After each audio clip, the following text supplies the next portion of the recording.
Salut à toi, si tu es sur cette vidéo, c'est sûrement parce que tu recherches un setup gamer à moins de 500 €. Franchement, ce setup que je vais te présenter, il est bien, tu as un double screen et tu as un clavier mécanique. Alors, je vais commencer sans plus attendre par le casque. Le casque, une base, le Corsair HS50 Pro. Alors, un bon casque, en plus il est compatible sur PC, PS4, Xbox One, Switch, PS5, Xbox Series X, Series S. Franchement, ce casque, c'est un très bon casque. Il dispose d'un très bon son. Son câble, il est assez long quand même, 1m80. Bon, on aurait préféré du 2 mètres, mais on s'en contentera. Le micro, il est pas mal, franchement, il suffit pour discuter avec ses amis sur Discord et pendant les parties. Et en plus, il y a une petite molette sonore et un bouton mute qui sont directement sur les oreillettes du micro, ce qui est franchement très pratique. Passons sans plus attendre à un classique, la souris Logitech G502, on change pas, une équipe qui gagne, un RGB 100% personnalisable par logiciel avec 11 boutons programmables toujours personnalisables par logiciel, le poids que tu peux changer, un très bon capteur, plus de 16 000 dpi, franchement une souris très complète, très professionnelle et qui coûte que 35 €. Passons ensuite à l'écran principal, AOC C24G1, écran Full HD, compatible HDMI DisplayPort, 1 ms 144 Hz, 1080p dalle VA et en plus écran incurvé. Franchement, écran très complet. En plus, il est compatible support d'écran. Il dispose de la technologie AMD FreeSync. Alors pour ceux qui ont des RX 580, pour ceux qui ont des RX 6700 XT, 6800 XT, t'as capté, ben vous n'aurez pas de déchirure d'écran et ça ce sera excellent. Pour les gens qui disposent de cartes graphiques Nvidia, ne vous inquiétez pas, ça ne gâchera en rien votre expérience avec cet écran. Alors là, il y aura possiblement débat.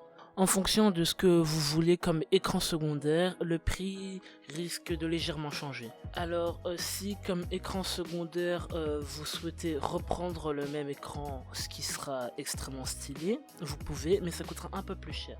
Mais si vous voulez payer légèrement moins cher pour un second écran, j'ai là un écran Samsung qui est 24 pouces aussi, 1080p aussi, 60 Hz, 4 millisecondes alors que l'écran AOC était à 1 milliseconde. Franchement, l'écran Samsung sera un bon écran secondaire, mais il y aura un petit bémol. Si vous voulez mettre les deux écrans sur support d'écran, le Samsung est compatible support d'écran mais 75 x 75 et le AOC 100 x 100.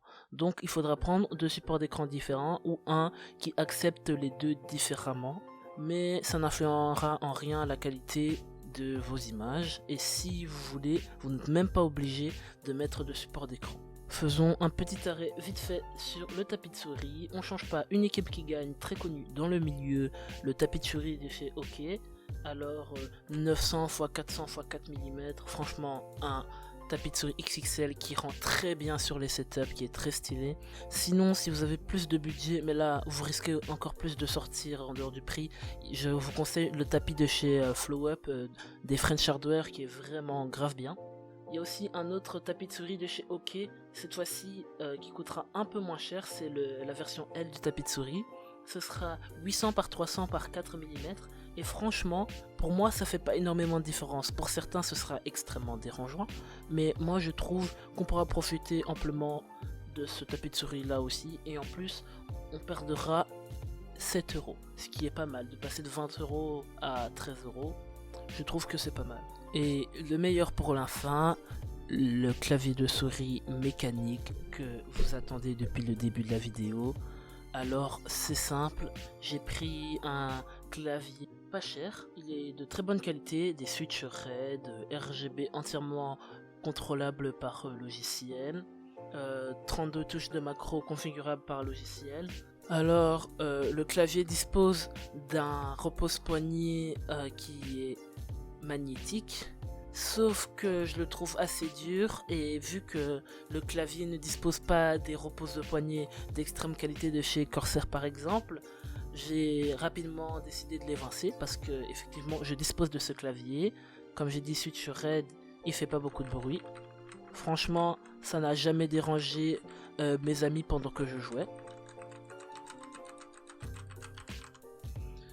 Sinon, le clavier, du coup, c'est le The G-Lab Case Rubidium. Vous avez sûrement dû le voir avec l'image qui était affichée à l'écran. Et franchement, c'est un très bon clavier.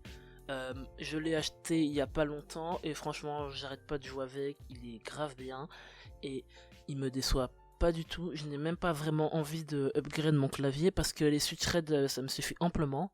Parce que les gens qui prennent les 2 Kiwan avec les switch ultra rapides, sachez que ça ne sert presque à rien. Parce que les switches ultra rapides sont très pratiques quand on est un pro, mais quand on a 12 ans et qu'on joue à Fortnite dans sa chambre, ça ne vous servira à rien parce que vous ne serez jamais pro. Donc des switches rouges vous suffiront amplement. Il suffit juste de prendre des switches qui vous sont plaisants au niveau sonore et au niveau réactivité. Ils sont tous plus ou moins les mêmes. Genre par exemple des switches blue, ils seront un peu plus dérangeants à l'oreille, mais il sera moins cher. Donc à vous de faire le choix. Par exemple, il y a le case carbone, si je suis bien sûr, chez The Jella qui a des switch blue qui est moins cher. Mais franchement, je préfère le case Rubidium parce qu'il a des meilleures finitions. Ça reste du plastique, mais c'est du bon plastique, ça se voit. Sans oublier que le clavier qui était sorti de base au prix de 60€ coûte actuellement, au moment où je vous parle, 54€ sur Amazon, ce qui est un excellent prix pour un clavier mécanique. Alors, fallait s'en douter, on arrive à la fin de la vidéo. Franchement, je t'ai donné un setup à moins de 500€ qui devrait bien se plaire et en plus qui tiendra dans le temps parce que les setups avec des claviers Wish, ça fait le café pendant 3 mois. Après, ça se casse. Donc là, c'est vraiment l'entrée de gamme des choses qui vont durer dans le temps. Tu étais sur la chaîne Belgian Tech, la seule chaîne hardware belge, mais que les Français peuvent voir aussi. À la prochaine.